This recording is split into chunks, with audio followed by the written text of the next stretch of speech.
syempre dito muna tayo sa ating food for the soul and food for the spirit. Ang aking pong ibabahagi sa inyo ay tungkol sa stained glass window. Ayan, para po sa mga hindi nakakaalam, yung stained glass window, yung karaniwan po nakikita ito sa simbahan. Ayan, yung salamin po no, na usually nakikita sa mga bintana o kaya sa altar, yung may iba't ibang kulay po na salamin. So, dyan po iikot ang ating istorya ngayong araw po ng Friday. Sa isang bayan po sa probinsya, may isang maliit at lumang simbahan na tila nakalimutan na ng panahon. Ang kisame nito ay may lumang kahoy at ang mga upo ay may mga gasgas na tanda ng paglipas ng panahon.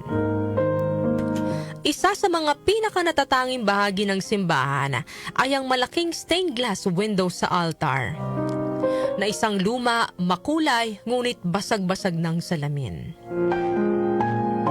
Sa tuwing may misa, napapansin po ng mga tao ang mga bitak sa salamin. Mailang miyembro po ng parish council na nagsusulong ng palitan na ito dahil sira-sira na at pangit na ngang tingnan. Nag-ambaga na sila at naghanap ng mas modernong disenyo na ipapalit.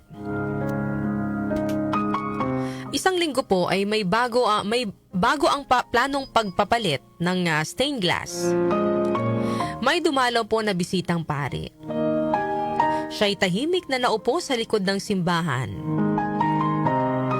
Sa kalagitnaan ng misa ay biglang tumama ang sinag ng araw sa basag at kupas na stained glass window. At sa loob ng simbahan, sumabog ang makukulay na sinag ng araw. Pula, asul, dilaw, luntian, na tila ba isang obra maestrang inilapat sa mga pader ng simbahan. Lahat po ay namangha. Tahimik, parang may milagro. Parang naramdaman po ng bawat isa ang presensya ng Diyos sa simpleng liwanag na iyon. Matapos po ang misa, lumapit ang bisitang pari sa mga tagapamahala at sinabing, "Alam nyo, sa tagal kong naglilingkod sa iba't ibang simbahan, ngayon lang ako muling naantig sa ganitong paraan. Huwag ninyong alisin ang salamin. Hindi kailangang maging perpekto para magbigay ng liwanag." Napaisip naman po ang tagapamahala at doon din napalitan ang kanilang naunang plano. Mula noon, hindi na pinalitan ang stained glass window at sa halip nilinis ito. Hindi para itago ang lamat, kundi para mas luminaw pa ang liwanag na dumaraan sa bawat bitak nito. Ano po ang aral na mapupulot po natin sa kwentong ito? Tayo pong lahat ay mayroong parang tinatawag din na bitak sa buhay. May mga pagkakamali, may sakit sa nakaraan, may mga bagay na pinagsisisihan natin. Minsan, gusto po nating itago yan kasi feeling natin kapag hindi po tayo buo o perpekto, parang pangit na yung tingin sa atin ng ibang tao. Wala na tayong silbi. Yan po yung lagi nating iniisip. Pero ang maganda po kay Lord, iba po siya tumingin. Yan. Hindi niya tinitingnan ang lamat natin bilang kapintasan. Sa halip, ginagamit niya po yan para magpakita ng ganda at liwanag. Parang yung basag na stained glass sa simbahan.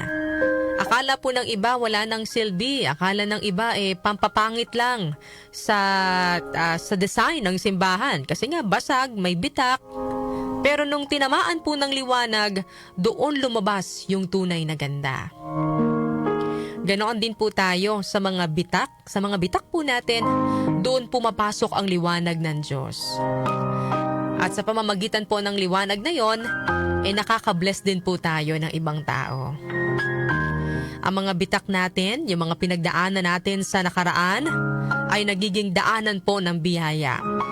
Ang dating kahinaan ay nagiging inspirasyon, at ang dating sugat kapag hinayaan po nating hilumin ng Panginoon, ay nagiging kwento po ng pagbangon na maaari rin pong makapagpagaan sa dinadala ng ibang tao. Sa mata po ng Diyos, hindi po sayang ang kahit anong lamat. Sa kanyang mga kamay, ang sirang bahagi ng ating buhay ay nagiging bahagi ng isang mas maganda at mas makabuluhang disenyo. Sabi nga po sa 2 Corinthians chapter 4, verse 6 to 7, "For God who said, 'Let light shine out of darkness,' made His light shine in our hearts. But we have this treasure in jars of clay to show that this all surpassing power is from God and not from us." Yan po ang ating Food for the Soul and Food for the Spirit ngayong araw po ng Friday.